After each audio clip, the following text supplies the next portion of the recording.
Welcome to the Scariest Things podcast, your gateway to the trends and tropes of the horror genre.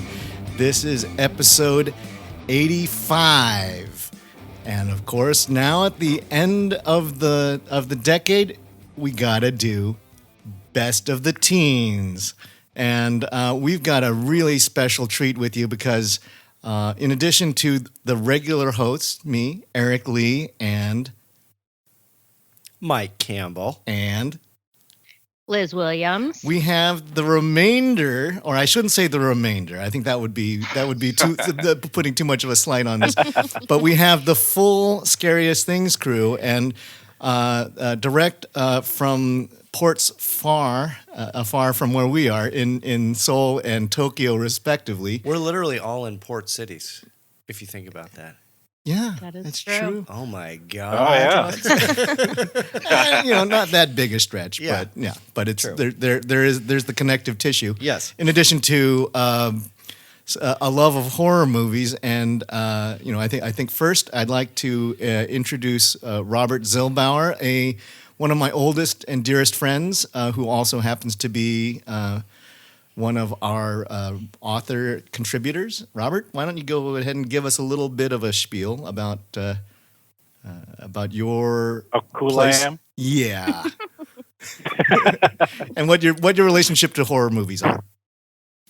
Copy that. Good morning, everybody. Robert Zillbauer here, coming from Tokyo, Japan. Let's see, how did I get into this? I met Eric, I think, in the third grade. Yeah, I was in the fourth. And we've been kind of horror junkies ever since. Cut my teeth on, Stephen King novels, and then went into the movies. Saw a lot of movies with my mom, which was cool. Anyway, so yeah, then I got roped into this thing. And here we are. So what's your favorite horror movie of all time? Favorite horror movie of all time would be John Carpenter's The Thing. Oh, you and Eric both. Yep. Mm-hmm. Goodness gracious! It's got a good mix. And you can check out, actually, Robert does a full 3-part analysis of The Thing on the Scariest Things website. That's right. When did you do that, Robert? Was that last year? That was, must have been. Yeah, that was par excellence. Yeah, an epic, because we talked about actually the original Howard Hawks thing, the Carpenter thing, and the most recent CGI thing, but the one that stands head and shoulders above the rest. Robert and I agree. Yes. The 1982 version. Mm-hmm. And I think that was there's a famous my old story about me hiding in the back room. I think that Robert was one of the ones. He dragged me out and made me watch. You were the rest one, of it. Robert. You were the one that you're the one that's responsible for Eric being a horror fan. I'm afraid so. Single-handedly, you were the one that drug him out of the laundry room to come back in and finish the thing. Yeah. So you can Kudos will watch this kudos dog to you. split like a banana. Kudos to you. Yeah, that dog peeling into a banana freaked me out. Breaking Eric out of his 11-year-old shell. Yep. And also joining us is a more recent friend of mine, but the man who gives us real credibility within the horror genre, and this is Joseph Perry. Joseph, why don't you give us a little bit about yourself? Well, first of all, those are very kind words. Thank you very much, Eric. So, yes, I met Eric at the Portland Horror Film Festival when I was back in Portland for a few months between my 11 years teaching here in South Korea. And we hit it off super well, and I became an instant fan of the Scariest Things and asked Eric if I could please contribute some written reviews and articles, and I've been doing so ever since. And as far as how I got started in horror, I started at a really young age.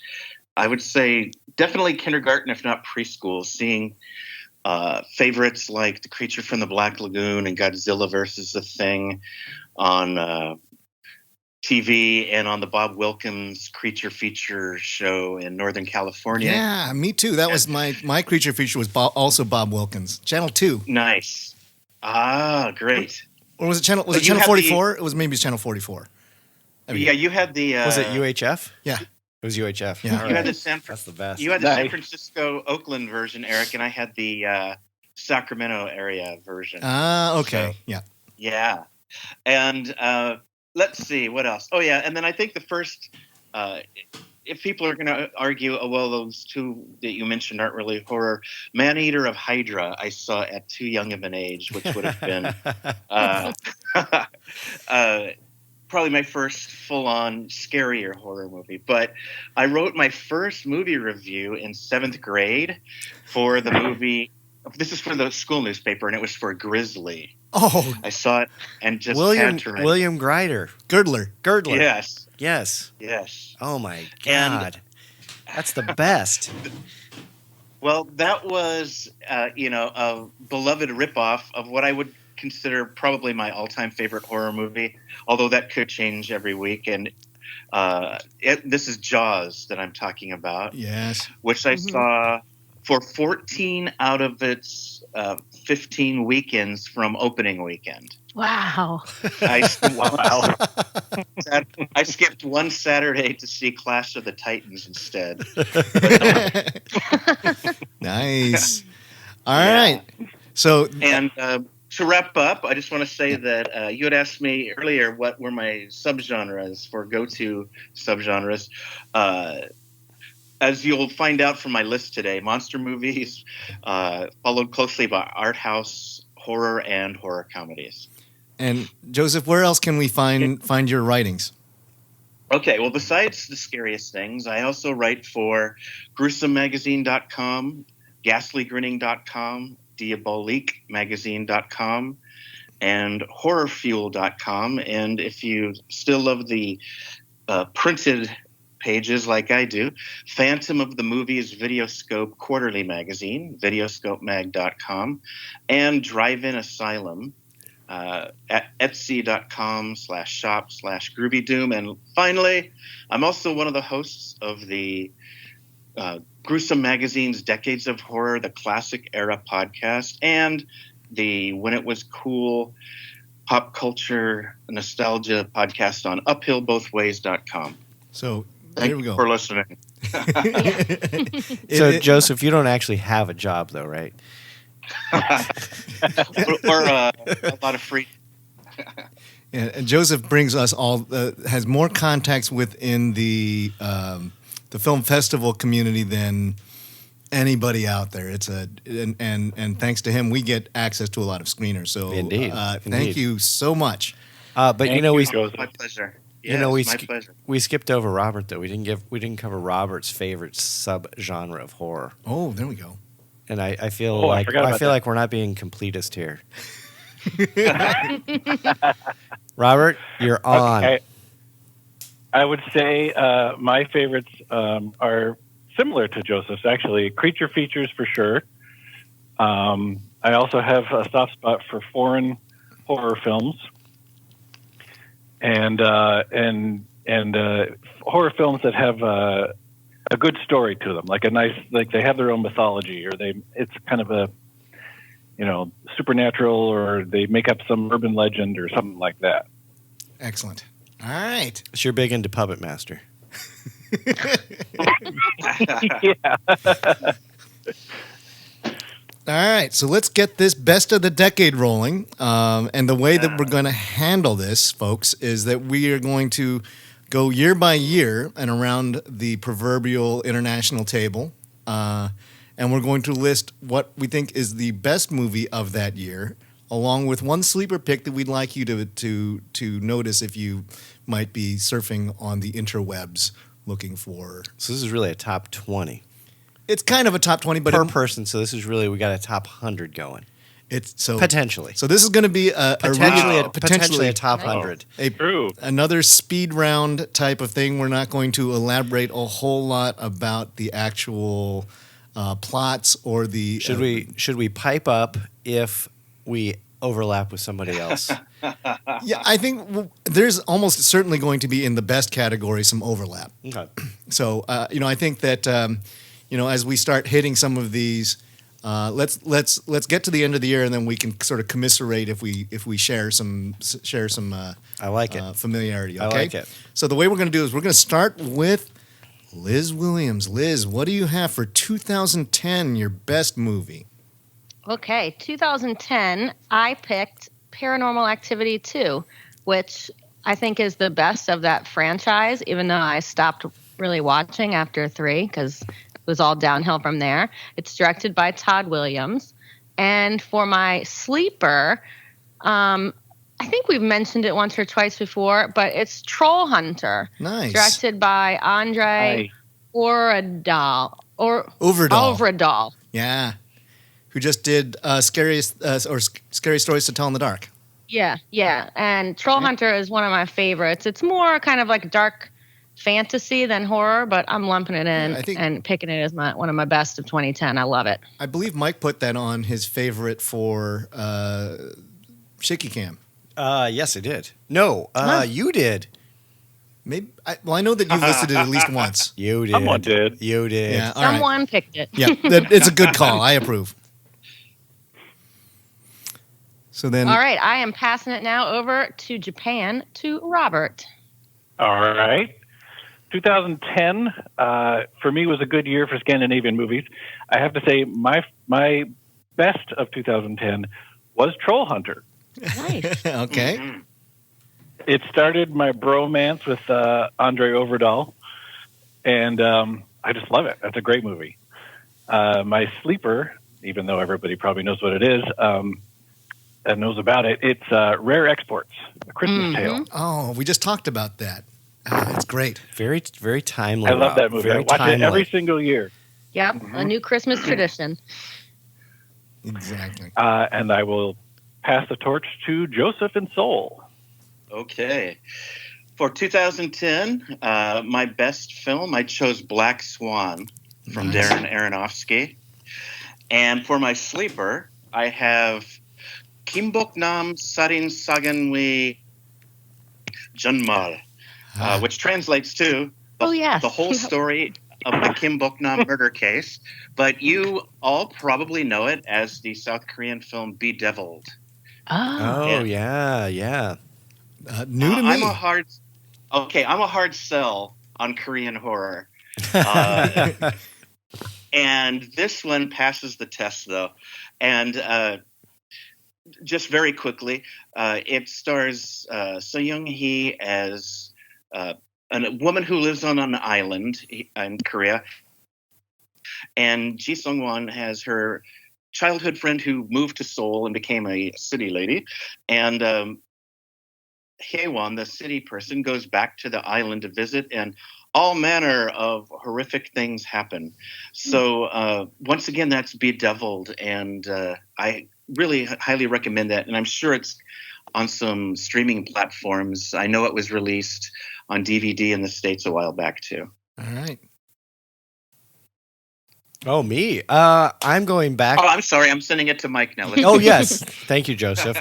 I am also in the same pocket as Liz. I'm choosing for my best film of 2010, Paranormal Activity 2, not only because it was the biggest midnight gross for an R-rated film, it was also, at that point in time, had broke the record for the biggest opening for a horror movie of all time. Wow. All time. All time. Wow. Yeah. And my tastes are based purely on financials. One of the Nothing else. terrible way to pick. No, that's one of the best horror sequels ever done. I love that movie. It's such a great sure. film. Such a great film. My 2010 sleeper isn't really a sleeper per se, but it's a film that stars Eli Roth, Richard Dreyfuss, Ving Rhames, Adam Scott, Jerry O'Connell, Elizabeth Shue. This, of course, is Piranha 3D. I loved Piranha 3D. It was absolutely the right mix of things, and it hit all the right tones at the right time, and it is perfect. It is the perfect and most ridiculous mix of horror qualities. Well, I couldn't have said it better myself because that is my best movie of 2010 is Piranha 3D. So Hell yeah. that is a perfect segue. I say no more. The 3D effects were a lot of fun. I think it is, I love the Joe Dante original, but I think this one's even more fun. It's ridiculously stupid and great at the same time. Funny enough, it was Piranha 3D or Black Swan. Couldn't pick two different kinds of horror movies. No, but I went Piranha 3D. My sleeper pick is Frozen. Not the animated film, but the kids trapped on a ski lift in Colorado, and it's one of the great survival horror pictures ever made. It plays it straight, and it's one of those ones where there, but by the grace of God go I. That is like, oh man, bad situation. So 2010 really interesting because everybody's got, and it's a broad spread. No consensus on this one. We'll have to wrestle on that when we come up with our final selection for this. Yes, absolutely. All right, so swinging back around to New Orleans, Liz, your 2011s. 2011, I am picking my favorite one, and this is not going to be a surprise. It's Kill List, directed by Ben Wheatley. Mm-hmm. We've talked about it a couple times, and it's number 5, I think, on my top 25 list. I love it. I recently rewatched it. It holds up perfectly. It's horror, and it's the Hereditary you wish Hereditary was, even though it's a great movie. My sleeper is a little bit of a more sci-fi horror, and it is Attack the Block. Oh, nice. Directed by Joe Cornish. A great movie. Yeah, a little story about some kids who live in the estates, that's what they call them in England, and an alien invasion, and they have to defend their estate block apartment building from evil aliens. Yeah, John Boyega's first big movie. Yep, Yeah. John Boyega. Right. And I am now passing over to Robert. All right. 2011 for my favorite. I'm going to go with the Joss Whedon creature bonanza, The Cabin in the Woods. Interesting. I had a different year for Cabin in the Woods. Nope, Robert's right. Okay. That's right. Eric is notoriously Googling, bad Eric. with years. Hey, I'm gonna IMDb this here for a second. All right, hold on. Not to steal the thunder from Robert here. Eric is terrible with No, years. go ahead. All right, it's Cabin in the Woods, IMDb. Oh, I'm wrong. Okay, Eric's recalibrating on the move for my. All right, On the fly. Okay. Into the pants. For the sleeper, I'm going to go with a film directed by Mike Flanagan called Absentia. Oh, interesting, and not familiar. What is Absentia? It's about a lady whose husband disappears. She has him declared dead in absentia after a while, and then she starts seeing him in this passenger tunnel near her house. And it turns out this passenger tunnel has a lot of things wrong with it, and there are other people that have gone missing and so forth. And it's just kind of a creepy, urban legendy, haunted sort of tunnely thing. It was cool. All right. On the list.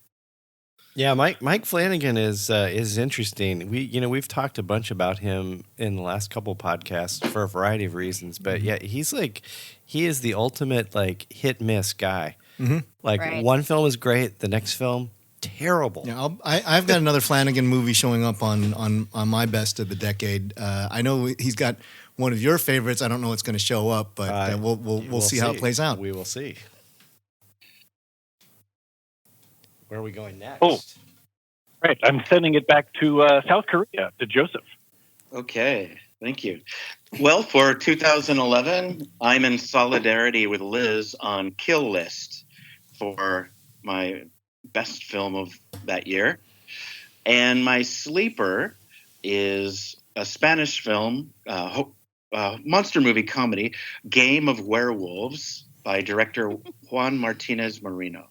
Wow. Anybody seen that one? No. No, I just want to see it from the title. No. Okay. I saw it at the annual Bucheon International Fantastic Film Festival here in Korea, which is one of my huge reasons for signing a new contract to keep working here every year. And it's a blast. And the director was there, and he was a really funny, nice guy. Unfortunately, he hasn't made anything since then that I could find online. So, but it's just really brief explanation about the film or the synopsis. A writer who's having a very difficult time, as writers in horror movies often do, goes back to his hometown. And this is where that game of werewolves begins. And they're practical effects werewolves. So if you're a practical effects creature feature fan like me, you're going to have a blast with this movie. How does the transformation hold up to the classics like Howling and American Werewolf? Well, the It's a high budget bar. was lower. But right. But they're still pretty fun, and it doesn't look cheap. Let's put it that way. From what I remember, and they do spend a little time on the transformation, so they don't, duck behind a tree and come out a werewolf or anything like that either. Lobos de Arga. Oh, Lobos check de out the Spanish on Mr. Campbell. All right. Next. Oh, I'm sorry. I'm sending it to Mike now. All right. I am going with, because I'm the ultimate Ty West homer, The Innkeepers, the 2011 American supernatural film written and directed by and edited by Ty West. Triple Threat, Ty West. Yeah, this is Sarah Paxton and Kelly McGillis and Pat Healy, who I'm not sure what much other Pat Healy's been in. I'm sure he's been in a bunch of other stuff. Great, super scary film. We've talked about it a ton of times on the Scariest Things podcast. And for my sleeper, I am colliding once again with Liz and Joseph with Kill List. This came up. I can't. When did we first talk about Kill List, Liz? It's been within the last couple months, and I can't remember how it came about, but. Oh my! I don't remember how it came up either. Yeah, it is. Wow, and I don't recall what compelled me to watch it, but I finally got around to watching it, and I think Matt Howell brought this to your attention. He might have, yeah, he might have. What a gut punch! Because it was around the time, because I've talked about this a little bit in the podcast, because when Hereditary came out, everybody kept going, no. Hereditary is nothing. You need to see Kill List. Kill List will knock your socks off, and boy, does it ever. Yep. All right, Eric, what do you got? Well, I'm going with something that we did talk about fairly recently, and that is You're Next. Yeah. Probably the high water mark for home invasion. I thought it's got one of the best final girls you will ever run into. It's got an airtight storyline. Love You're Next. Not a big surprise for fans of horror. And then I'm going to take one from South Korea for my sleeper. I Saw the Devil. It's a revenge movie, really, really disturbing movie. They also throw in an extra cannibal guy for good measure. And, I think it's a beautifully shot movie. And Joseph did, I assume you've got to be familiar with this one, right? This is Ji-woon Kim. I am familiar with it, but I mentioned that I was a hard sell on Korean horror movies. I'm even harder sell on Korean revenge movies. So I have not actually seen that one. Oh, Joseph, get on this one. You'll love it. Okay. All right. So then that rolls out. I think we've got a pretty strong contender for our best of for 2011, but for 2012, Liz? Okay. I'm starting out. My best one, I'm picking kind of one that I normally wouldn't pick, but I really love this movie. And it's Sinister by Scott Derrickson is the director. That kind of falls in with some of the Insidious and all that. They kind of all came at the same time, like in a lump. And yeah, Sinister to me was by far the best. The second Sinister is garbage, but the first one I really enjoyed and thought it was a really cool movie. And then for my sleeper, although not super sleeper, I'm picking the first installment of VHS. So that's got Adam Wingard, Ty West, the Radio Silence Collective, David Bruckner, and Joe Swanberg, each making pieces. And that kind of really kicked off the anthology, at least for me. And there's some really strong horror films that are being done in the anthology format. And VHS, I think, is the original. And I like all the parts in this one. Me too. Yeah, me too. Now I'm sending it over to Robert. All right. 2012, we actually collided on our best pick here. Sinister All right. was the one for me as well. That was just, I just really like that movie. For the Sleepy movie, I picked the Catherine Isabel powerhouse, American Mary. Oh, okay. Well, oh God, I'm going to kill myself with this again. I have American Mary as a 2013 film. Well, we're gonna trust Robert here.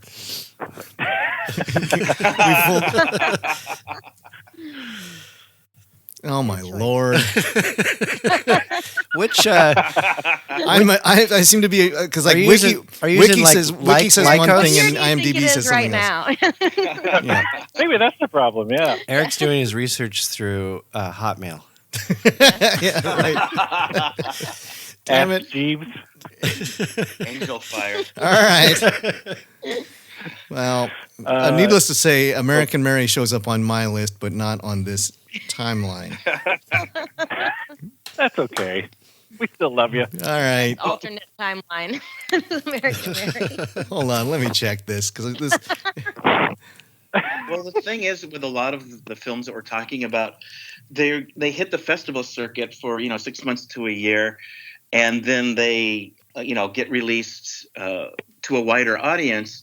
And the IMDb pages don't always reflect, that. So I think you can both make a case for the different years on that. All right. You're giving Eric too much credit. Oh, come on, man. I was actually trying to stall for time. Thank you, Joseph. Good man. Good man. All right. So while Eric works on his list again, we'll pass that over to Joseph. All right. Well, who am I to break tradition here? I also have Sinister as the best film of the year, yes. And my sleeper is a British-Irish creature feature. You might even throw it into the monster movie comedy category. It is Grabbers. I love it. Oh, I love that movie. Yeah. Super fun. And let's see. Now I'm going to see if Mike is going to keep the Sinister ball rolling here. No, but I am gonna clash once again for the third year in a row with Liz. VHS is my favorite of the year. Again, because I am the ultimate Ty West homer. But boy, what a great anthology film. I mean, it really breathed a whole new life form into anthology films, and I think each of the parts of those films is so wonderful. And I was only bettered by VHS 2, really. I mean, VHS 2 is a great as well. For my sleeper, I'm going with, it's not necessarily a sleeper per se, but this is the American disaster horror film directed by Oren Peli, who also wrote the story. This is the Chernobyl Diaries. As hokey as the film was, I just loved the premise. It was such a great premise, and I thought they ended it in a really great way. And I like the fact that they haven't gone back to the well ever again. Nice. Yeah. All right. Well, now that I've had to... Eric's in 2015. My list kind of shuffled up because originally I had Cabin in the Woods, but Cabin in the Woods wrong year. Then I had, but I also had American. My pick is American Mary because I love that movie. I had it in the wrong year. It now bumps off VHS, which was previously on my list. If you get that all straight, there you go. But American Mary, the Saska sisters. This showed up on our medical malfeasance podcast. Yeah, I think both you and Jeff picked it, right? Yeah, Jeff Dean also. Yeah, it's a really well done surgical revenge movie, and with a female director, it comes with a very interesting perspective. Yep. Saska Sisters are actually doing the reboot of Rabid, the David Cronenberg movie. I know. I just learned that is coming out. I didn't even know that, and I saw somebody. I thought, oh, this has got to be a joke. No, it is for real. It's a for real thing. These ladies know how to do the gruesome. So I mean, it's no small feat to do David Cronenberg. Yeah, you're following in some pretty big shoes there. And my sleeper is also Grabbers. What better way to avoid monsters than getting drunk, right? Get drunk. That was. I do love myself some Lovecraftian tentacular beasties. And I think that when it's an Irish town and the pub is the main fortress, as it were, because that's where all the liquor is. Yep. So much fun. It was a little movie that sort of came and went. I don't know if it ever even had a theatrical release, but that's a good one to catch on streaming. Yep. All right, now I think I may have got myself dialed back in, ready for 2013, hopefully squared away. Liz, let's go. All right. I think that Mike and I are going to have a collision on this one because my best of 2013, I'm picking The Sacrament by Ty West. A little Jim Jones-esque horror movie. And for my sleeper, this may be, a horror, not horror, but it's Stoker, directed by Park Chan-wook, starring Nicole Kidman, Matthew Good, and Mia Wasikowska in kind of a gothic-y thriller. What's that one again, Liz? It's called Stoker. Stoker. New to me. I've not seen that. Let's see. There's a little quick recap from just the blurb is India Stoker's world comes crashing down when her father dies in a car accident. Adding to the girl's emotional turmoil is the sudden arrival of Charlie, an uncle who she never knew existed. Charlie moves in with India and her unstable mother, played by Nicole Kidman, and soon she begins to suspect that this charming and mysterious man has ulterior motives. However, instead of feeling alarmed, India becomes increasingly infatuated with him. So it's a creepy little gothic moody piece, little gothic thriller. So, and with that, I will pass it over to Robert. Okay. Yeah, I had to write that one down. I hadn't seen that one. So 2013, my favorite one, I'm going to go with The Conjuring. The one that started it all off. And for the sleeping movie, which is sort of it's a horror comedy. It's at least horror adjacent, starring the late great Anton Yelchin, Odd Thomas. Oh, love the book. I never saw that. I read the book. Dean Koontz, right? Yeah. Yes, correct. Directed by Stephen Sommers. It's just a fun movie. He does a great job in it. Right. Kind of a more ghost than possession, or it's kind of a weird. I'm trying to remember. Yeah, Yelchin plays this clairvoyant short order cook, and he has to be the one to stop this horribleness that's going to happen to his town, basically. So it's a good one. You'll like it. All right. So back we go to Soul. Okay. Well, Robert and I have a Pacific Rim agreement on The Conjuring for Best Film of 2013. And my sleeper, is Richard Rapphorst's Frankenstein's Army. What? Frankenstein's Army? Mm-hmm. Oh, wow, really? Okay. Well, it's set during World War II. It's a found footage film, and it's basically that some British soldiers, including thankfully, somebody was a documentarian with a camera for this film. Run into a laboratory. Was that what you would call it? Well, some terrible place you would not want to be, where they are reconstructing soldiers, dead soldiers, using body parts and machinery and whatnot. It's Overlord, but earlier. I guess so. Yeah. I haven't seen Overlord. I need Overlord's to. great, but I Yeah. was a big fan of that. Very Band of Brothers meets Frankenstein. But I'm down with that kind of thing. So Frankenstein's Army is now on my list of things to check out. I think you'll have fun with that one.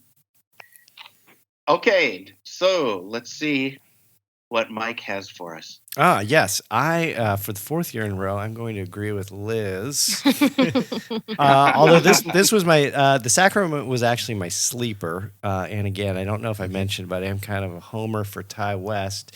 Yep. I really liked this. This is such a great film. I can't remember. I think I talked about it. Cults. Yes, we did that 20 or so episodes ago, and this definitely popped up on that. Very satisfying film, very dark. Jim Jones ends in the darkest of dark ways. And then I'm also going to have to agree with both Robert and Joseph with the 2013 American supernatural horror film directed by James Wan. Even though the franchise has fallen completely off the rails, The Conjuring. Yeah. Well, so that will make this a quadrifecta, Yes. I guess, because I also have The Conjuring as my best movie, and I think one of the things that when Mike and I went to see this in the theaters, it had the reputation of this is an R-rated movie where there's almost no gore, there's no nudity, no sex, and very little bad language. This was R-rated for intensity. Yeah. And so we was like, we got to check this out. And they were right. This thing, just the, that alone, Yep. right? That's Clap on. Yeah. Scares aplenty. And my sleeper one is a bizarro one. Have you guys heard of Bad Milo? Yes. There's a Yes. there's a monster in his like ass. the cover of it, and I have not watched it. It though. is really funny. I'll admit that the offerings for 2013 were pretty thin. There were some, I think we've talked about this decade as being a golden era, but 2013 didn't have a whole lot of good releases, and so I had to peek around a little bit before we did this. And Bad Milo, man, that's a funny movie, and it's gross. Patrick Warburton as the sleazy executive. Dan Martino is the guy with the monster in his butt, and Kumail Nanjiani. Is that the tagline to the Peter film? Stormare? He's got a monster in You his know butt. what? I bet you I'm gonna have to go check out the tagline for Bad Milo, because if we don't have if nobody else has a great tagline, I bet you that Bad Milo's got a really nasty one. We just gave him one. Okay. He's got a monster in his butt. He's got a monster. Okay, so from monster in your butt to Liz in 2014. You don't know what I have picked. Like, There's another monster in the butt movie from it 2015. won't. But so 2014 had a lot of stuff to choose from. Yes, And tough there one. are some super big movies that came out that year. So I went kind of sleeper on both of them. And so my less sleepy one is a Netflix original, Creep, directed by Patrick Bryce, starring Jay Duplass. And it is a little bit of well, it's not found footage, but, It is found footage. handhold camera kind of thing, where the guy making a documentary. Right. Supposedly for his unborn child, and it just kind of goes off the rail. Bathtub. And Peach Fuzz. I think I put him as my favorite character, my creature, since I'm not a huge creature feature person. The next one, when I looked, it said it didn't even gross like $500,000 at the box office. It's called The Voices. It's directed by Marjane Starapi and stars Ryan Reynolds, Anna Kendrick, Gemma Arterton, and Jackie Weaver.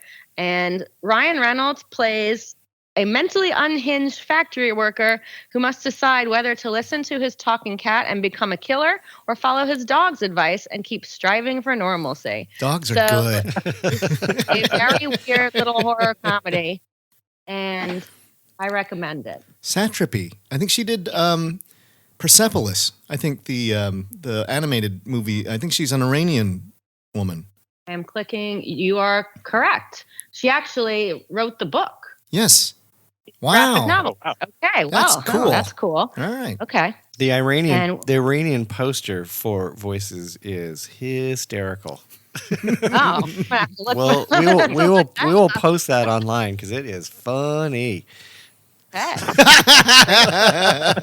Sorry, I just showed it to Eric. So while I pass this over to Robert, I'm gonna look up that poster. Robert, what you got? 2014. 2014. I went with for the favorite movie. I went with the Chase 'Em Around the World movie. It Follows. Nice. That yes, Mike and I are big fans of It Follows. I think Les less so. Yes. I am not a fan. Yep. Fan. I loved It Follows. VD in stalker mode. Exactly. And for the sleeper movie, I went with a little New Zealand horror comedy called Housebound. Yes. Love it. I had that on my list as a possible. Yeah, that's a great Yeah, me too. movie. Yep. Haven't seen it yet. Another one on my Oh, to you see should. list. Write that one down. Yep. Yeah. This The is Kiwis always do a good job. Yep. yeah. I think the nice thing about putting the sleeper list is this is the one where you get to drag up all the you might have forgotten. Oh, Yes. this one Yep. might have gotten past you. Yep. Yep. Yeah. So now we go back to Joseph in Seoul. Okay. Well, for 2014 and 2015, some folks might argue that I have my sleeper reversed with the main one, but hey, this is my list. Yes. That's right. Do it. All right. So for 2014, my absolute favorite horror film of that year is Starry Eyes. Okay. Hmm. And Nice. yeah, Oh. and Alex Esso, I thought was amazing in that one, and I'm glad to see that she's getting more and more starring roles now. And my sleeper is What We Do in the Shadows. Okay. Nice. So there we go, and let's see what Mike has for us for this year. All right. I am also going to be with Eric on this. Eric, probably Eric. I'm going to guess Eric, and definitely Robert. Liz and I had to depart at some point. So yes, my 2014 best film was It Follows. Yeah, that's such a great film, and I talked about it. We talked about it when we did our episode on the best opening scenes of all time. That opening scene, woo! Yeah. That is a grabber. And then my 2014 sleeper is a film that I wasn't totally familiar with, and I kept seeing it, kept popping up on. It would pop up on Netflix. It would pop up on Amazon, and purely based on the poster, I looked at the poster and said, "This has got to be the most goddamn hokey film ever," because it's got a guy with a pentagram carved into his face. This is the American psychological horror film Last Shift. I finally got around. Oh yes, I finally got around That's to a watching. great movie. Yes, I watched it this week, and it is so scary. I had to scrub several sections of the film, fast forwarding, because I was so terrified. Yes. Yeah, it is. Woo, man! It's I scary. gotta check this out. It is a scary, Mike. scary movie. Yes. I can second that because when I watched it, I had the lights off and I was watching it at night. I honestly had to turn a light on. Yes. That's Oh my gosh, all right. Hardened horror souls Yes. right here Yes. getting freaked out by Last Shift. Yep. Well, I know what I'm watching later tonight. Holy moly. Gotta watch that. All right, Eric. What do you got? I'm kind of surprised this one didn't show up on anybody else's list. The Babadook. Oh yeah. You know, this Yeah. is, you don't need to sure. talk too much about it because this is the physical manifestation of depression in the form of Mr. Babadook, Yep. and perhaps the creepiest child who actually. Well, actually, no. He'll give Charlie a run for the money in Hereditary, but for screwed up little kids who you think are going to be the monster in the movie, and it turns out that the mom is part monster. It's a wonderfully done movie. I love the art direction from Jennifer Kent. So the Babadook is my number one, and my sleeper is a little film that I stumbled across when we were doing the LGBT list for my dead list, and that is a movie called Lyle, which is essentially it's a Rosemary's Baby kind of a situation where you have a lesbian couple who have they adopted a boy who steps out of the balcony window and dies, and all of a sudden there's a strong kind of a Rosemary's Baby content and paranoia, and thinking that the people in the apartment are against her, or that there's something very, very strange. Small movie, available streaming now, but that one's like almost a no buzz kind of a thing, and it's really, really well done. Lyle. Yeah. Okay. Huh. I never heard of that either. There you go. So that's my 2014s, and just for the record, I did a back check before I got slammed again for having the wrong year. But I've got a movie that I'm going to be listing here that someone just stated that is actually a 2015 movie. Uh-oh. We'll find out. But let's go. 2015, Liz, what do you got? Okay. I have got for my favorite one of that year. This was a hard one. I'm giving a tie, so you're going to get 3 from me. Okay. It's a tie between The Witch by Robert Eggers and Green Room by Jeremy Saulnier. Both of those are 2 of my favorite movies. Good choices. And then my sleeper is The Invitation by Karen Kusama, a little culty, scary dinner party movie. Yeah. Worst dinner party I've ever been to. Yes, this is one of Mike's favorites. And I remember, Mike, when you guys talked about it on the podcast, you said you thought the ending was hopeful, and I still that stuck out to me because I don't understand how you thought that at all. I think it's kind of apocalyptic, actually. So hopeful in that there's maybe an afterlife. I don't know.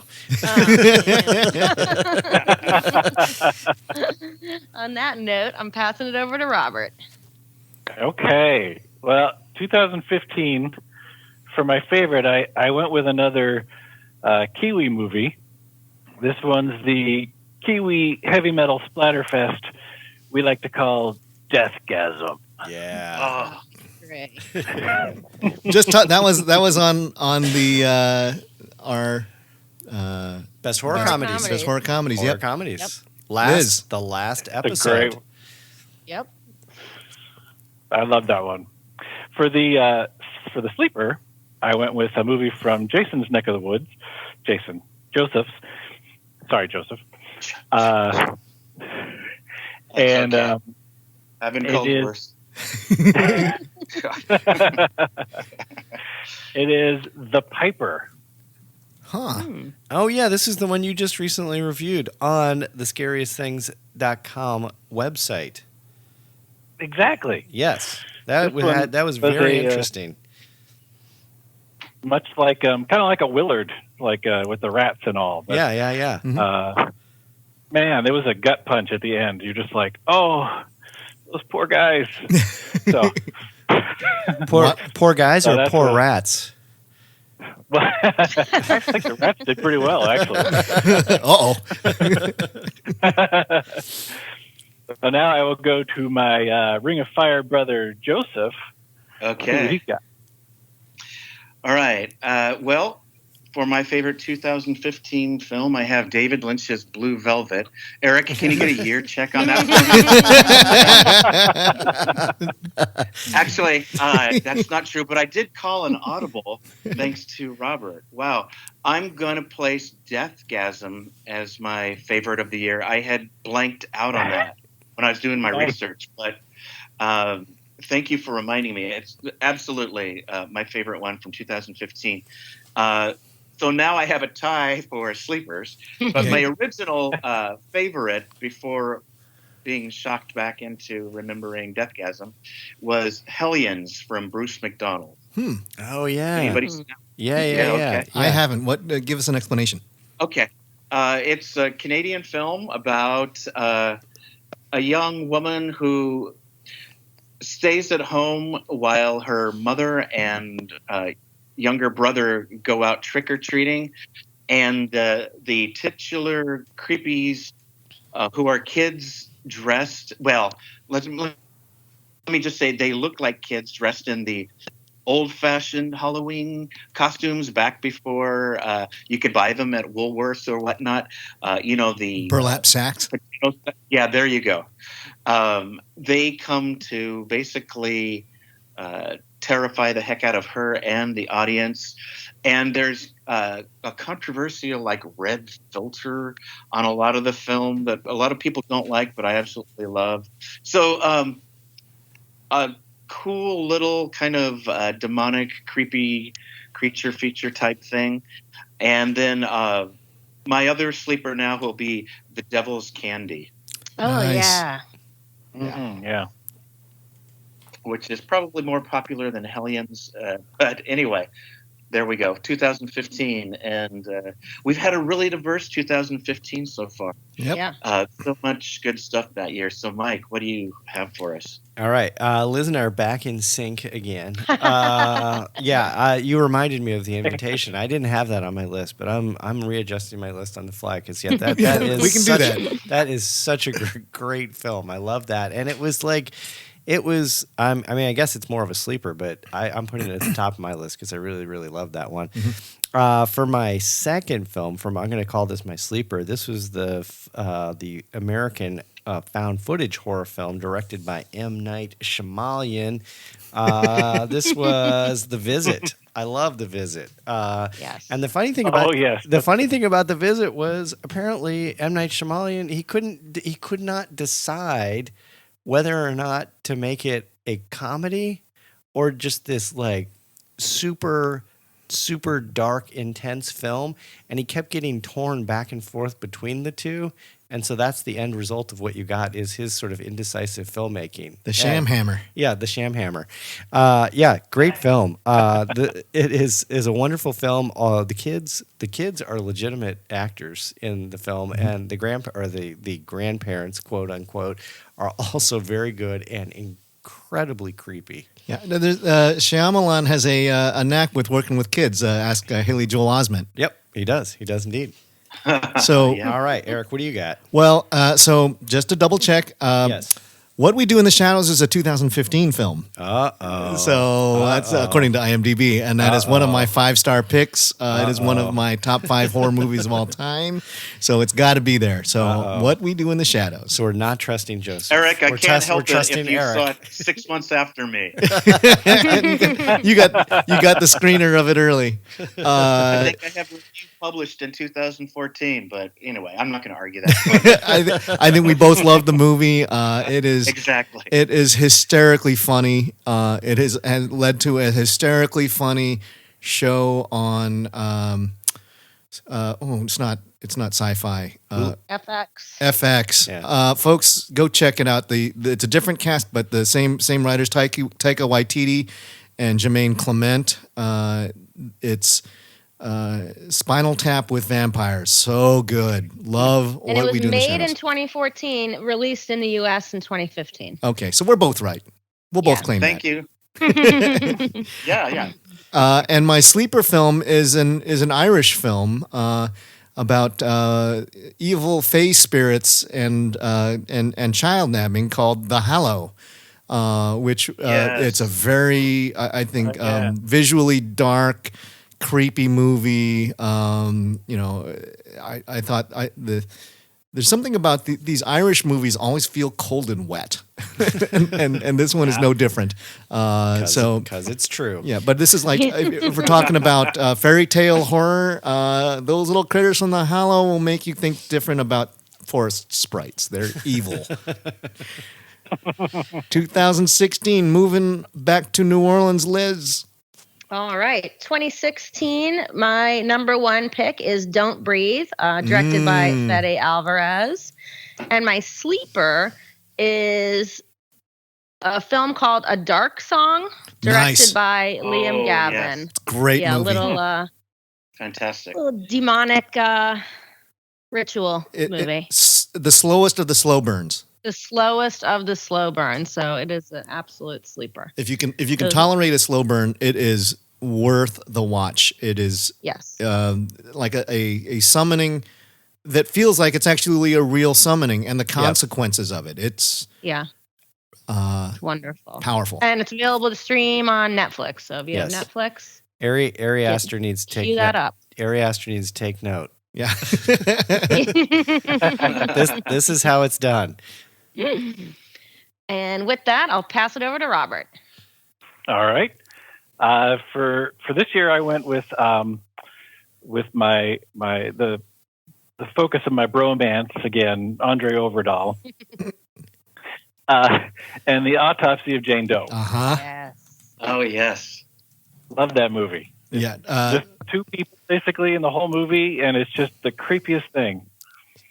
And the layers that it sort of peels away, and the weirdness of the whole thing. It's a very cool movie. Yeah, and this appeared really high in our top 100 list of all time. Mm-hmm. It appeared like in the 60s, I think, and both Eric and I had not seen it. Right, I saw it based on Robert's review. Yeah, and then I went and watched it as a part of the top 100, and whoa, what a crazy film! Yeah, Overdahl.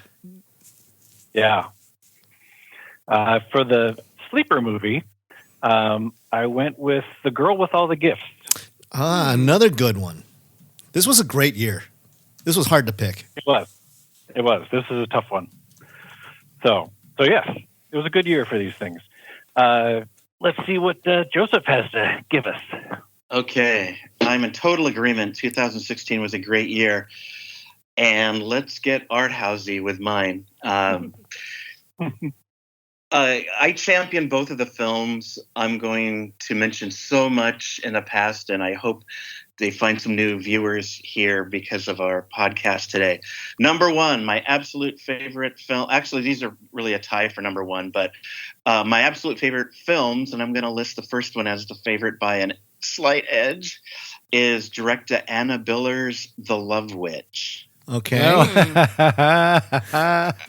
So that's got Samantha Robinson in an absolute star-making role, but I hope more folks see that and do make her the star she deserves to be.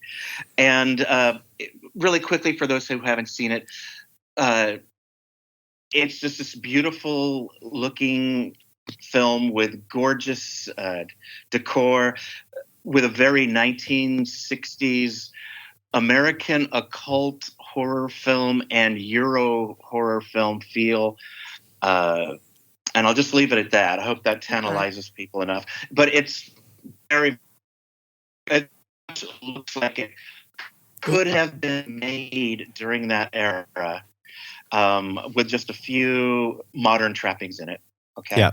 And my second film is from Mexico, director Isaac Esbon's The Similars. Oh, yeah, I liked that one. Okay, two movies that I have not seen yet. Yep. If you love The Twilight Zone, you're going to love The Similars. Okay. Mike, do you have more diversity for us? I do. This might right. be this. I think this might be our most divergent year. My first film, my top film of the year, is a film that I think only came to us recently thanks to Netflix. Mm-hmm. But this is the Canadian supernatural horror film written and directed by Stephen Kostansky and Jeremy Gillespie. This is The Void.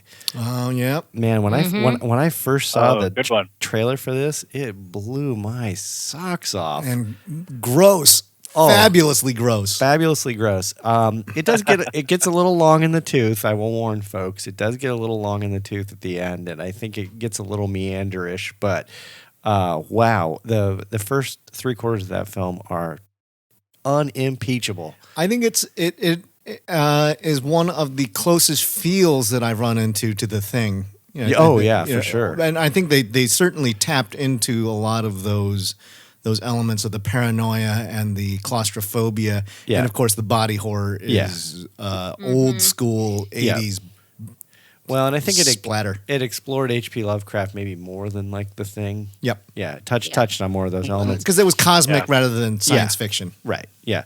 And then my sleeper film is one of the best zombie films pretty much ever made, Train to Busan. Oh God, yeah. Oh, yes. Did that not make your list? Come on. No, it's not. I mean, this is 2016 is an awesome year. It's not. Okay. It would, you know, if I was to do it, I think 2016 may be one of the best years in horror movies ever. Oh my, that's Yeah, okay. there's a lot to I choose think we from. should, yes, at the end of the podcast, we should say what we think the best year of the decade was. Oh. Because mine, I think that when I do mine, Because I have a challenge for 2016. there are some other good ones, no doubt. Okay. All right. What do you but- got? What do you got? So this my picks are going to show that everybody picked different things. Yep. So this is as has been described before on the podcast. I am not a fan of cannibal movies, with a major exception, and that is Julia Ducournau's movie Raw. Yeah. I love Raw. Is, you know, if people ask me for a recommendation for something for a good story, and it's something that's disturbing and might scare you, but is, you know, it's tangible. Raw, and it's hits all the right notes. The pacing is dang near perfect. The kinds of scares that it gives you are more of the kind of things that make your toes squirm and make you go, "Don't do it! Don't do it! Don't do it!" And Yeah. I love Raw. Yep. My sleeper film is it's a one woman movie, one movie where it's a zombie chase across the desert, and that's It Stains the Sands Red. Oh, Yes. yeah. Love Still that. haven't Oh, seen nice. that. So it's a Now, you think that's a better zombie film than Train to Busan? no, but this was a sleeper. Oh, okay. I don't think Train to Busan is a sleeper. I think Train to okay. Busan's an epic, and I think it's. I knew the semantic top shelf. discussion was going to happen. At some point. So, you know, I will be honest. I think I've got noting that I haven't seen The Love Witch or The Similars. Everything else on here, I had 4 stars or higher. Yeah. I Oh, think yeah, that for sure. This was, Yeah, for sure, So for this sure. is I could have picked A Dark Song. I could have picked Don't Breathe. I could have picked The Void. Could have picked Train to Busan. Yep. Autopsy of Jane Doe. Girl with All the Gifts. I loved all of them. Yep. And so, but I just happen to have Raw happens to be my favorite of all of those, and It Stains the Sands Red is a one that I think got past. You'll see it on Amazon or Shudder, but it didn't get a theatrical release. So Yep. anyway, Yep. so let's see. Was 2017 a year to match, Liz? Let's see. It might be. I'm kicking off with a Scariest Things favorite, Happy Death Day by Christopher Landon. Yeah.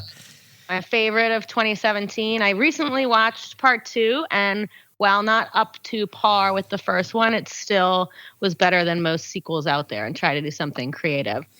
And then my sleeper is going to be another Netflix original, and it's The Ritual, based on the book by Adam Neville, directed by David Bruckner, who also did a piece of VHS. And it is good, old-fashioned, Scary Woods. rustic cults, scary woods, that kind of thing. That's my wheelhouse. I Freakiest like it. monster we've seen in a long time. Oh, absolutely. Great Yeah, monster. that monster was great. Yeah. Wonderful monster. And with that, over to Robert. All right. 2017. I had a hard time with 2017. There was a lot of good things there. But for my favorite, I'm going to go with Get Out. Mm-hmm. Mm, Yeah. 'Cause, yeah. It's important. It's a big movie. Yeah. That's kind of what I was thinking. Jordan Peele kind of hit it out of the park with that one. yeah. For the sleeper, which maybe not be a sleeper because I think everyone's seen it now, but is One Cut of the Dead. Yeah. Wow. Yes. I love One Cut of the Dead, That but is- it's so hard to place where to put it in the timeline, because it's been sort of being slowly trickled out through the festival circuit for now 3 Right. years in a Yeah, row. Yeah. Yeah. Yeah, I went with the the worldwide premiere date, I guess, is for this one. But it's just a beautiful movie. I love that movie. It's so fun. That's the reason to pay for Shudder alone, because it's streaming on Shudder right now. Absolutely. Oh, nice. Blast. Yeah. Yeah. Go ahead. Oh, I was just gonna pass the torch over to Joseph. Okay. Yes, 2017, another fantastic year, and my number one is from co-directors, co-writers, and stars in this film, Justin Benson and Aaron Moorhead, and it is The Endless. Oh, interesting. Yeah, I absolutely I love loved film. that movie. Mm-hmm.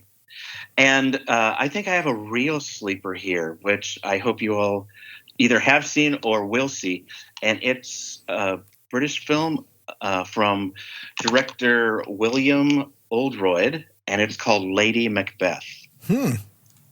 Anybody heard that one? Nope. No. Okay. Well, Florence Pugh gives what I consider to be that year's most chilling screen villain performance, and that's saying a lot. And she portrays a frustrated young woman trapped in a loveless marriage to an older man. It is, if I haven't mentioned it already, a period piece and Victorian era tragedy, I would say, that offers up elements of film noir and horror. And she won a lot of awards for that performance on the festival circuit. And that's reason alone enough to see this. But there are scenes where she and the film will just chill your blood. So I highly recommend Lady Macbeth. Okay. So it's not Shakespeare. It's it's not Shakespeare. Okay. But as Eric knows, well, that's why I haven't watched it, because I said, I've seen Macbeth. I get it. That's great. That's a great point. But as Eric probably knows well, I'm a big fan of, quote, but is it horror? Quote, films too, and this would definitely fit in there. Yeah, Joseph, I'd be interested for you to check out. There's a movie that Mike, Liz, and I checked out at the Overlook Film Festival, and we went, not a horror movie, but it's called Gwen. Yeah. Okay. And I think on its own merits, it's a pretty good movie. It doesn't resemble a horror movie much, but it showed at Overlook. I saw it at Movie Madness on the shelf. And the cover is pure horror movie. And I was like, I don't know if people who pick this thing up know what they're getting into. Yeah, and they're totally billing it as a horror film. Is that the one with the isolated home in the woods? Oh, yeah. It's on a moor, so it's very Bronte. Moor. Yeah. Cold and wet, just like Eric was saying before in Ireland. Yes. I might be confusing two films. So if I haven't seen Gwen, because there's another one with a title with just a woman's name. No, the wind. It's not the wind. No, No, with a woman's name in the title is what I'm thinking. Let me look it up later rather than trying to figure it out live on the air. Right. So, okay, thank you for that recommendation. I'm going to double check on that. Okay, so Mike. All right. This is my favorite film of 2017 is a film that my 15-year-old son made it through about 45 seconds of and said, hard pass. This is Satan's Servant, a.k.a. Pangabi Satan, a.k.a. Satan's Slaves, an Indonesian horror film. Oh, love that one. Yeah, yes. Written and directed by Joko Anwar. This film, man, is so scary. And we got to see it courtesy of the fine folks at the Popcorn Frights Film Festival last fall, I think, is when they premiered it, even though it was a 2017 film. Finally made its way over to the U.S. last year. And it also, I think, is now streaming on Shudder as well. So, yeah, great film. And then my 2017 sleeper is a film I also have to agree with Robert on, that Tom Carter, friend of the podcast, claims is one of the greatest things he's ever seen in his entire life. One Cut of the Dead. Nice. Yeah, this is a film that completely threw me for a loop, because when I first sat down and watched it, I was like, wait, what? this film is 20 minutes long. I don't get it. And then, yeah. Yes, it keeps on keeping on. All right, Eric, what do you got? All right, so I'm going to ask somebody out there to give me the TSA quote from Get Out, because this was T.S. motherfucking A. That's what we do. That's what we do. Get Out. It is. I thought a brilliant production. I love all of the cast. And the fact that this is a bit of the Frankenstein mad scientist story. It is definitely one of the more important sort of social awareness horror movie types since maybe Romero. Oh, yeah, for sure. So, I think, and it's funny. I mean, Jordan Peele didn't lose his sense of humor. And the fact that it put horror, I think it elevated the horror genre in people's eyes to say you can do serious work. I mean, we know this because our list from everything that we've done so far expresses that. But now I think that movie production houses also are aware that they can go for higher targets. And oh, yeah. And so things like Get Out can get done. Yep. Now seeing that One Cut of the Dead is being placed in this year, I'm going to do a Switcheroo. double dip. Well, I think I also want to mention my original sleeper, which is Gerald's Game. Oh yeah, which is a Netflix. I think it's a Netflix original. Yeah. But it is a really great adaptation of a very simple Stephen King story, and I think this is claustrophobic. It is another one of those survival horror pieces. Mike Flanagan. This is what you were talking about earlier with Mike Flanagan. Yeah, this is your coy reference. Coy reference to Mike Flanagan. Yeah. So I don't know. We'll see if Mike brings up I think we might have bypassed the timeline for you to bring up Hush. Yeah. At this point, but we did. Yep. But it feels it feels like Hush. It's the cinematography. It's part of that. The 4K digital kind of thing. Everything comes in starkly crisp. Yep. And Carla Gugino puts on a tour de force. She's essentially doing a one-woman stage play tied to a bed with a dog. It's like, and if you've ever been afraid of a dog, and it's like, and this thing could just jump on you and eat you because you're essentially fresh meat. Scary stuff. I loved Gerald's Game. But One Cut of the Dead side by side with it. Now that that's been established as the date marker, I've got to put a shout out to One Cut of the Dead. Yep. Liz. I'm sorry. Go ahead. I just want to say, regarding One Cut of the Dead, I was watching that for a festival, and I absolutely couldn't stand the first part. Yeah. Because I'm so turned into films, and there are good ones like It Stains Red. And I thought, do I really have to sit through like another hour of this? And then it was just magical. Yeah. I fell in love with it, and it became one of my favorite films of that year too. Yeah, because I think the beauty of it is that sloppy first 40 minutes is sloppy for a reason. It's so deceiving. Yes. And I think magical is a great adjective. Yeah. Yeah.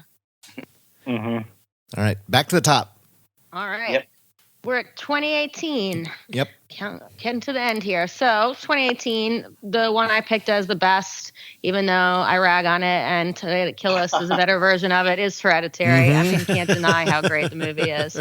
So it's the best one of the year for me. And then my sleeper is Pascal Laugier's Incident in a Ghost Land. So he's the director who did Martyrs, which is my favorite film. And this is like a balls to the wall crazy movie. It is really gross, really creepy, and definitely something that people should check out. I think Robert did the review for that. I second that. Yeah. Yeah, that's a great movie. Yep. Oh, and with that, let's go over to Robert. Okay. Well, for this year, I went back because we did our top 10s or whatever for 2018, Mm-hmm. and they're posted on the site. at www.thescariestthings.com. One T. One T. One T. And I realized when I was going back through it that I pulled an Eric, and I had a lot of movies that were not from 2018.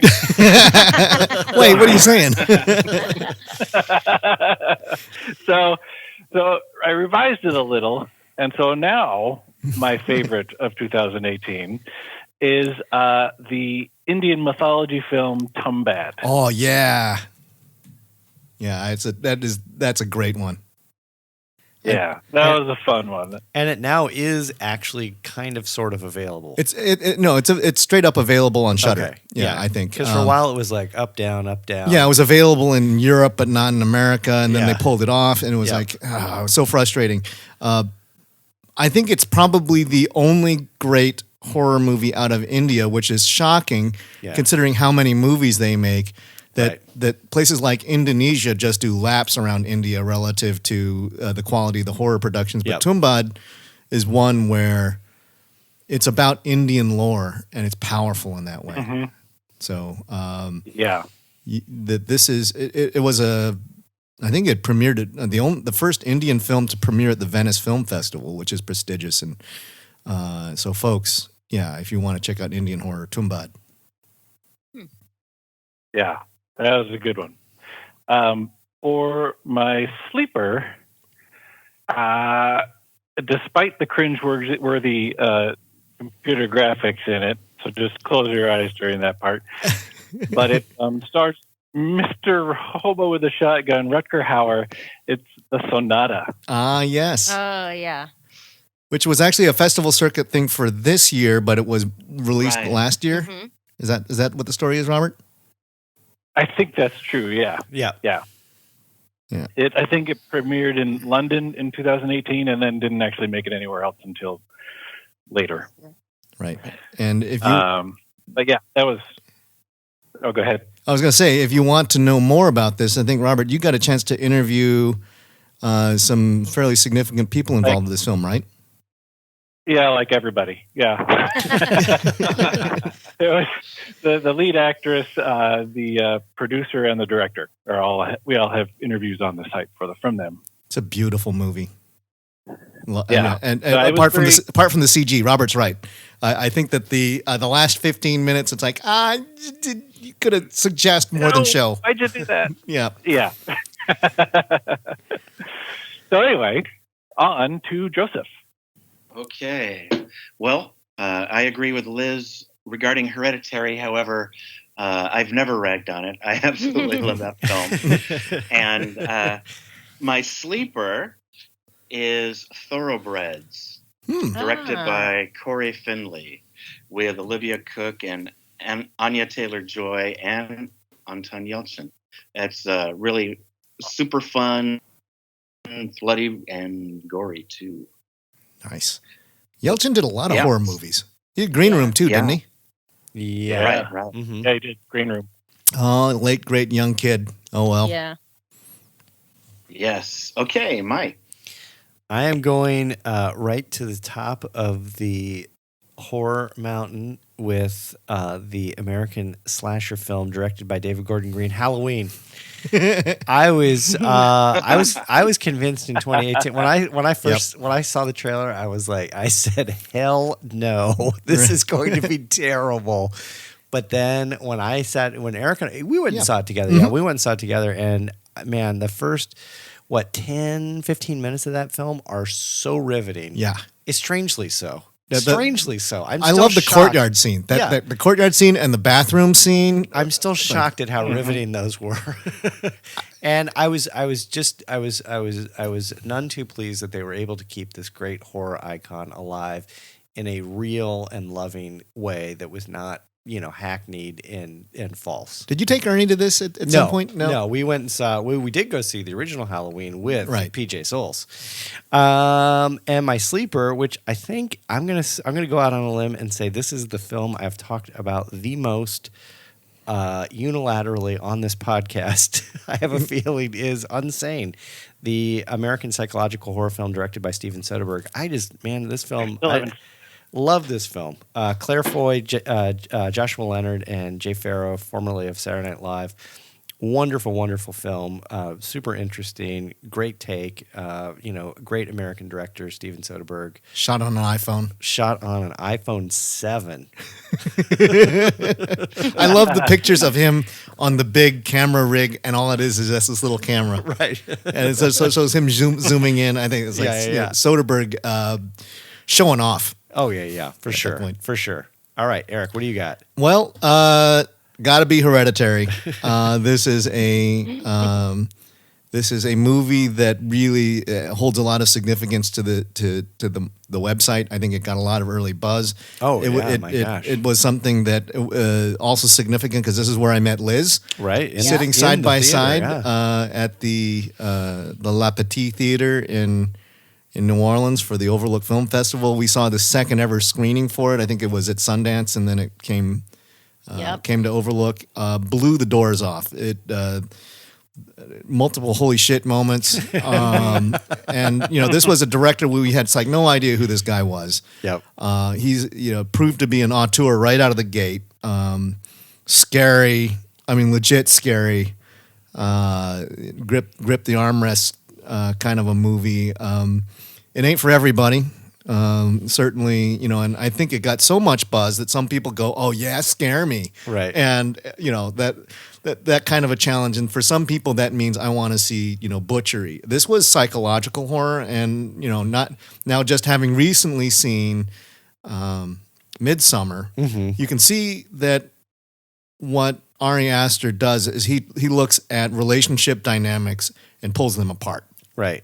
Right. And in this case, this is what scares you about, the dissolution of a family relationship. Fantastic. Love Hereditary. My first 5-star review. Yep. And I stand by that. All right. My sleeper is on the opposite side of the schedule, but it was also showing at that same festival. I didn't see it until it got to Portland. This is Puppet Master, The Littlest Reich. And it is STOOPID, stupid fun. This is one of the goriest movies that I've seen in a while. Some of the most obnoxious, really funny, gory bits, and it's well acted, and it's funny, and it has, it surpasses its source material. I thought that Fangoria outdid themselves, and I think the reason why I think it's a sleeper is that I think people should see this. In spite of the fact that there's been 12 other Puppet Master movies, and they might think that this is just another in the chain. It's not. It's different. Yep. It stands apart from the other ones. So now we get to current days. Well, may I throw in one movie that I'm a bit surprised that nobody mentioned, but I think there's a good reason for it too. A Quiet Place. Oh yeah. Yeah. Because I think the reason none of us mentioned is because Hereditary tops our lists, so much for obvious reasons. And then our sleeper, obviously A Quiet Place was not a sleeper. Right. It was a big hit, but it was just a fantastic film that happened to get released the same year as Hereditary for most of us. Yep. So just think it should be an honorable mention for 2018, a.k.a. the year that I met Eric. Yeah. A big year. I met Joseph and Liz in the same year. Yep. Also, Joseph, did you see this in a full theater? Which one? A Quiet Place. Yes, I did actually in Portland. Yeah. Yeah, and the thing that stands out to me with A Quiet Place is that people would hold their breath.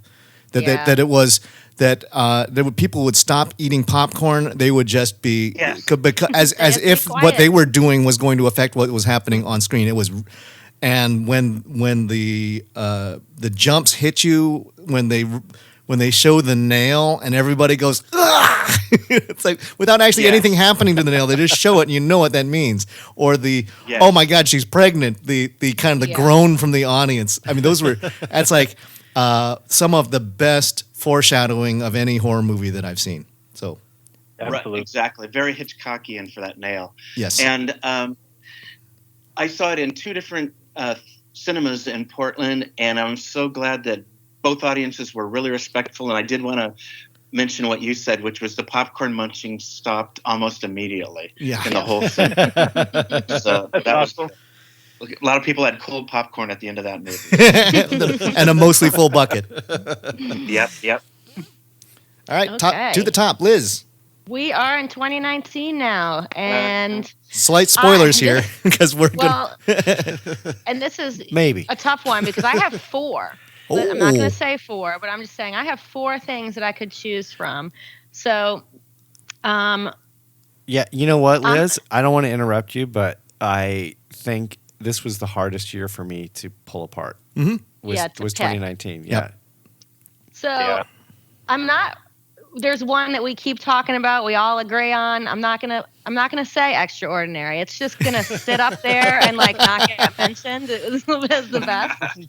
So I'm gonna say one of my favorite, kind of like the big budget, was It Chapter 2. I had a great time with that film. It was everything I wanted it to be and more, and I loved the acting, and it was a great, popcorn movie. And then my sleeper, I don't know if it'll stay a sleeper when it's officially released next year. It was supposed to come out this year, but it was from The Overlook, and it was my favorite, I guess my second favorite film of The Overlook, and it's The Lodge, directed by Veronica Franz, who is also the director of Good Night Mommy, which no one mentioned, from 2014. So I'll just say that in there because it's Yep. an excellent film.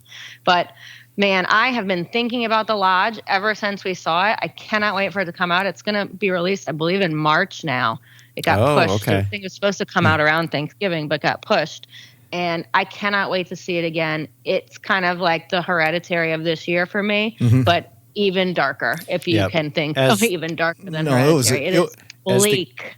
As the kids say, it's a harsh toke. Yeah. It's a kick to the privies. It is that movie is a brilliant downer. Oh yeah. It's bleak. So I can't wait for everybody else to be able to see that and for me to be able to see it again. So that is my pick for 2019. And over to Robert. Okay, 2019. Yeah, like you said, this is a tough year to pick from. But for my favorite, I'm going to go with the debut feature from Chelsea Stardust, Satanic Panic. Yay! I just love that movie. Shout out to Amanda Presmick if you're listening. Yes. Yes, that's a great film. We all loved that one. Absolutely. And my sleeper is kind of probably actually is a sleeper, but it's directed by Brett Pierce and Drew Pierce, called The Wretched. What is that? Oh, yes. Oh, this was on one of the festivals, right? We got a screener on this one? Yeah, we did. It's basically a witch movie. But this witch she's more like a force of nature. She's not like a person that, dresses nicely and looks all gothic. And cackles. She's this and lives in a bog under a tree, and it's just a wonderful film. The guys that made it are great people, and it did really well in the festival circuit too. So I think people should go watch it.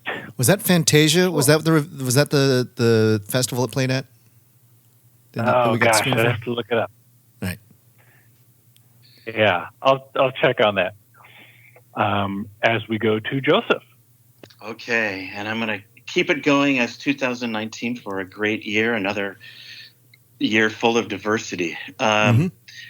My favorite for this year was actually the film that I did my first ever The Scariest Things review for. Hey! And that would be, Assassinat. So it's a science fiction horror film. Alien invasion, slasher elements, creature feature fun. This dazzling low budget winner has it all, I said in my little blurb for the Assassinat review. And it's a blast. Really cool creature feature effects, really cool gore effects. It's basically about a group of 4 teenage astronauts who in the near future, I don't know, could be further than the near future, are sent by the president of Earth into outer space. And Shannon Hutchinson is the young star, and she's fantastic. So Assassinat by director Drew Bolduc. And the next film, like Liz, could have been my main best of, but I'm going to have it as a sleeper too, because as Liz mentioned, The Lodge has not been released widely yet. Like you, Liz, I saw it on the festival circuit, and it stays with you. And I've mentioned to folks, if you see The Lodge, have a good comedy ready, or something like karaoke or something afterwards, because you don't want to sit in that mood for too long. Highly recommend double booking The Lodge, follow it with Extraordinary. Yeah. There you go. I loved Extraordinary, so that's a perfect double feature. Yep. Just make sure you watch it in the order just mentioned. The other way around will just that's the wrong pendulum move, the other way around. Also a harsh tug. Yes, right. Okay, Mike. I'm going to start off with a film that I think this was a real coin flipper for me, but this is a film that's been fairly polemic and a little divisive. We talked about the fact that the Washington Post had to do like a 3-part review on it because they were so confused by it. This, of course, is the Jordan Peele American horror film Us, starring Lupita Nyong'o and Winston Duke. This film hit so many right notes for me. I was so floored by it, and I almost never go see films again immediately. And I went back just several days later after I first saw it. We got a screener. I got to see an advanced screener thanks to the folks at the Portland Horror Film Festival. Yeah, Gwen and Brian. And then I went back and saw it again a couple days later. I took my 15-year-old to it, and he was floored by it as well. So, yeah, I think Us is just an incredible, incredible film, and I'm really curious to see, given how many pieces and parts of that film that were unfinished, to see if he ever goes back to that storyline, because it seems like you could easily go back to that storyline. And my sleeper, Liz talked about already, Joseph talked about already, is Extraordinary. Boy, what an incredible film. And that's why I say it was a coin flip for me, because I could have picked The Lodge, I could have picked Extraordinary, I could have picked Us, but Extraordinary, wow, what a film. Yeah. What a film. So fun. One of the funniest films, just one of the funniest films I've seen in decades. Horror or not. Yeah, just pure comedy. Yeah. All right, Eric, what do you got? So I think we're going to have 5 different films across the top line here. All right. Mine, I fell in love with a Samara Weaving film called Ready or Not. Oh yeah, yeah. This one is this is Eric's lady crush. Yeah. Oh man. Yeah. So pretty. But better more than that, the acting tour de force that she puts on, and the my rule number 1, Mike. What is my rule number 1? You have to care about the protagonist. You care about the protagonist. The bride here is Grace is so good, and she, she gets caught in a position where she's going to become the ritual sacrifice on her wedding night through a game of hide and seek, but she's being pursued by a bunch of can't shoot straight rich people who they're bumbling fools, but at the same time, she's in a real bad spot, and the kind of the cat and mouse that plays out is pitch perfect. This was a tough call because and we're going to be doing our top films of the year in our next podcast. So stay tuned. So I'm not going to reveal my other candidates on this list, but for my sleeper films, Extraordinary would have to go on there, but it's been mentioned. I want to put out another shout out to Larry Fessenden production called Depraved, which is a beautiful take on the Frankenstein story. Yeah. I think that the biggest thing with the Frankenstein monster story is that it's an empathetic creature. It is not a malicious creature, although I think that it has the abnormal brain in the original James Whale production. But in this case, he's been body snatched and reassembled from a bunch of other victims, and it's brilliantly told. And Larry Fessenden is one of, if people aren't familiar with him, he has his fingers in a lot of what's happening in horror movies today. He's sort of the new Roger Corman. Yeah, I would say so. And he doesn't do a whole lot of like Corman, a lot of direction directly himself. But he did a fantastic job with Depraved, and I'd like to see him do more. But unlike Corman, he actually acts. Yes, he's a strange looking fella. In fact, I didn't have the guts to go walk up to him. I saw him wandering around Overlook, and I wanted to go just to introduce myself. I didn't have the nerve. Next year, maybe. So if he shows up at Overlook again. But that gets us to the close of our list, and I'm looking at the clock, and I'm thinking it might be about time for Joseph to head out to work.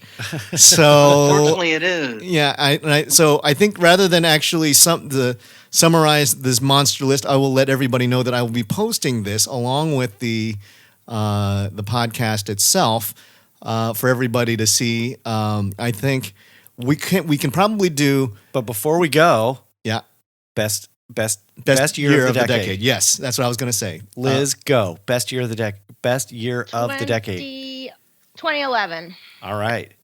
Robert, go. 11. I'm going to say 2016. Joseph. Oh, Oh, lost Joseph. did we lose Joseph? Did he go to work already? Oh, no. It's All right. like school beckons. All right. So we'll have Joseph abstains. Yes, Joseph abstains. Mike, I'm going to say 2018. I think 2016 is the big year, but 2018 was also a great year. 2016 wins with with Joseph to maybe be the tiebreaker. Right. So I think I don't think we can do with a better tagline than "There's a monster in your butt," as coined by Mike for Bad Milo. Hello, you're back. Oh, he's Joseph's back! Yay! Yay. I was trying fervently to tell you 2016. Oh, 2016 wins. 2016 wins. All right, 2016 wins. Hooray. So with that, I think I'd like to thank our extra special guests, Joseph Perry and Robert Zilbauer, for being in on the cast and getting up at the probably before dark in the morning in where you are to join us. And it was worth it. Yeah. Good. Yeah, thanks for waking up so early. Well, for having us. Yep. So there you go, folks. Your best of the 2010s, the teens. And stay tuned. We're going to get you our best of 2019 in our next episode. See you then. Bye.